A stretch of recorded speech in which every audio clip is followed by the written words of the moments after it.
Hey guys, we're in Mount Dora here, and I'm visiting a friend, Rick. This is his property here, and it's getting dark. I just want to take a quick video before it gets too dark, show you guys everything that Rick has growing here.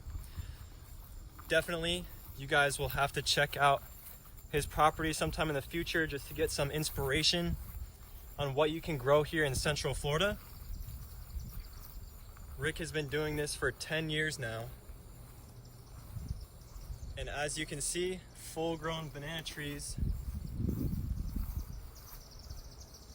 Beautiful sunset. And this is a jungle. It's an oasis here in the middle of a suburban, city type area.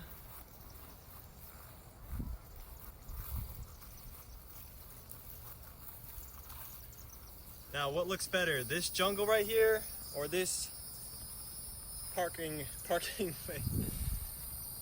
Obviously, you guys know what looks better.